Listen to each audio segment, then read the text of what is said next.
Pria ini belum makan daging selama 3 tahun. Saat hendak menangkap sekelompok ular untuk memakannya, gadis ular melihatnya dari kejauhan. Pria itu masih asyik meniup terompet.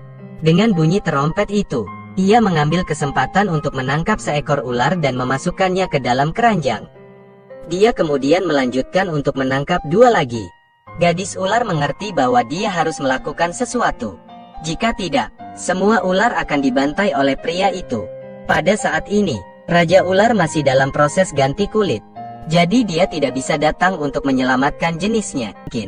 Di sisi lain, gadis ular diam-diam mendekati pria itu. Pada saat akan mengambil keranjang, ia tidak sengaja menginjak sepiring tepung. Untung saja piringnya jatuh ke keranjang sehingga tidak ada suara. Teritip mengambil keranjang dan pergi. Pria itu sangat marah sehingga dia membuang ular itu. Dia merasa telah melewatkan kesempatan untuk makan daging ular. Pada saat ini, gadis ular membawa ular itu ke tempat yang aman. Dia meletakkan keranjang di tanah dan membiarkan ular keluar. Pria itu membuat mantra untuk melihat keberadaan wanita. Tapi karena wajahnya tertutup tepung, dia tidak bisa melihatnya dengan jelas. Rohnya terus memanggilnya bangun.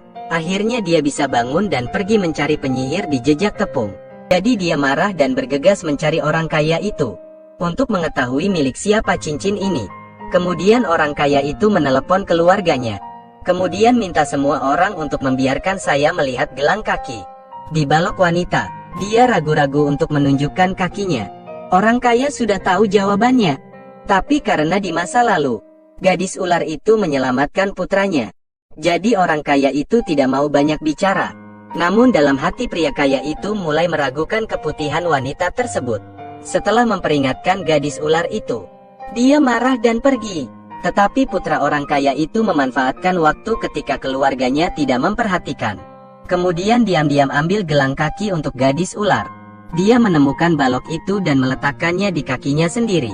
Setelah beberapa bulan bersama, diam-diam memiliki perasaan padanya. Adik perempuan orang kaya itu menatap permata ular di tangannya. Cahaya yang menyilaukan muncul. Kemudian seekor ular besar muncul di depannya. Adik orang kaya itu langsung terintimidasi.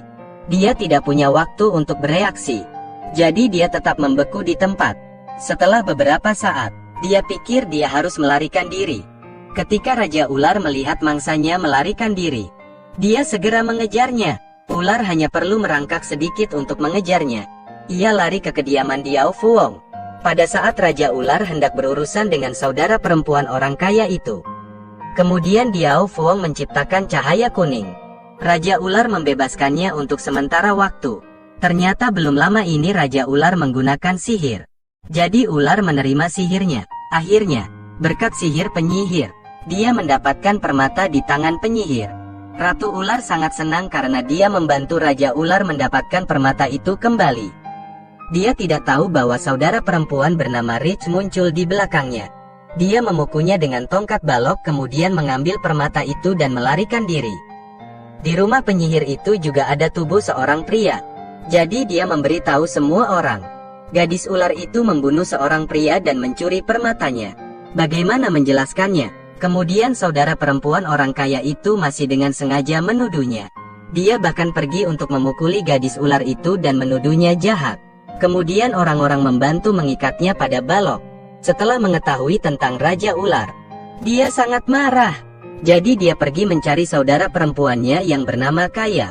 Setelah kembali ke rumah, saudara perempuan orang kaya itu menyembunyikan mutiara di bawah patung elang. Sekarang dia memikirkan satu hal. Jika Raja Ular menyelamatkan gadis ular, itu tidak akan baik. Raja Ular tiba. Sebuah cahaya biru muncul untuk menghentikan Raja Ular. Raja Ular dengan cemas melihat sekeliling. Tidak mungkin dia hanya bisa berdoa kepada Dewa Bumi. Raja Ular membawa persembahan kepada Dewa Bumi. Raja Ular akhirnya bertemu dengan Dewa Bumi. Dia dengan cepat menceritakan semuanya. Dewa tidak segan-segan segera membantu Raja Ular. Tetapi ketika keduanya tiba, Dewa Bumi menemukan bahwa semuanya tidak sederhana. Ketika Raja muncul untuk menghentikan Dewa Bumi, ini membuatnya sangat marah. Dewa Bumi juga berniat menggunakan rohnya untuk melawan Raja Condor. Dia marah karena Raja berani mencampuri urusannya. Tapi Raja Condor mengatakan bahwa peri tidak boleh terlibat dalam urusan manusia. Jika tidak, ia akan terpengaruh.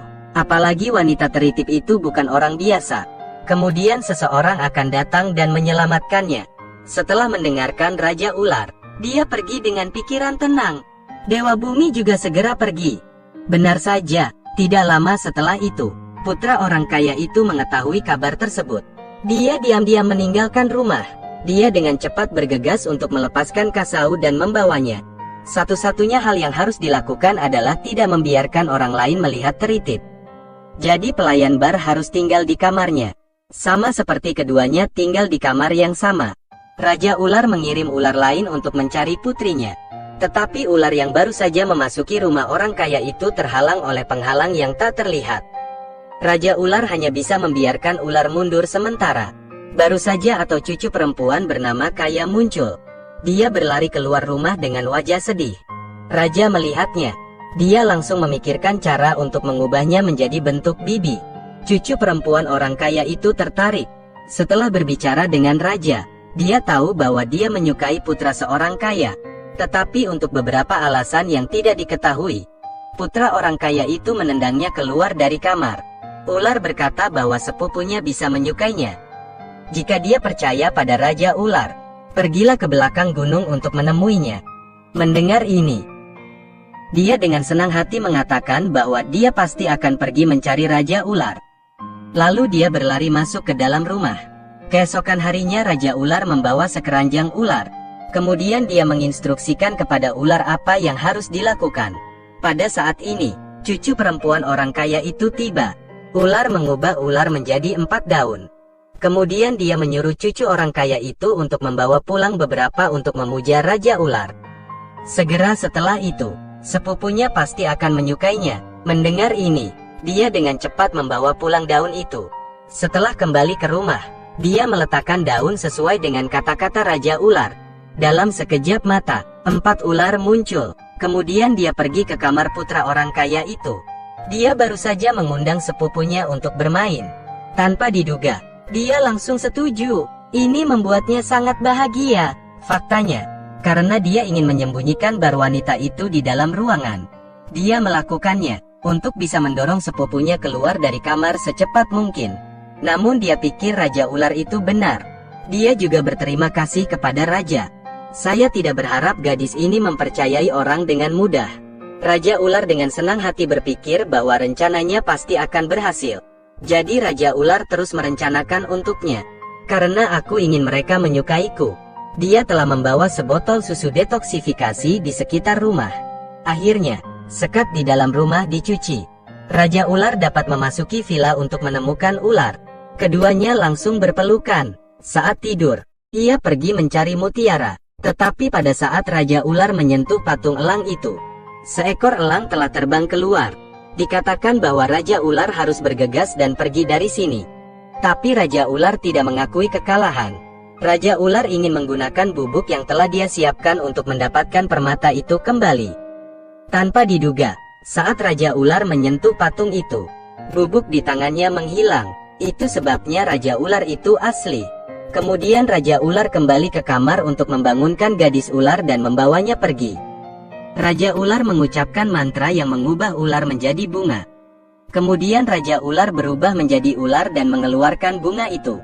Pada saat yang sama, di sisi lain, saudara perempuan gadis kaya itu menemukan sesuatu yang tidak biasa. Dia mengambil permata itu untuk menemukan tempat yang lebih aman. Tapi di tengah jalan dia bertemu dengan seorang penyihir. Akhirnya permata itu terlepas dari tangannya. Merasa bahwa permata itu ada di dekatnya, Raja Ular melepaskan bunga itu. Kemudian Raja Ular berubah menjadi wujud manusia. Kemudian ubah gadis ular menjadi bentuk manusia dan katakan padanya untuk mengambil permata itu. Dia sangat senang bisa membawa mutiara itu kembali ke desa. Saudara perempuan orang kaya itu muncul, namun tidak bisa membantu. Jadi dia menyuruh gadis ular itu untuk melarikan diri. Namun tak disangka, pria kaya itu muncul dan menembak wanita itu dari belakang. Kemudian orang kaya itu mengambil mutiara itu. Raja Ular dan putra orang kaya itu menemukan bahwa gadis ular itu terluka. Mereka segera membawa gadis ular itu ke tempat yang aman. Namun kali ini, Saudara perempuan orang kaya itu membawa seseorang untuk menangkap ular betina itu. Ular hanya bisa menggunakan sihir terakhir untuk berubah menjadi ular raksasa.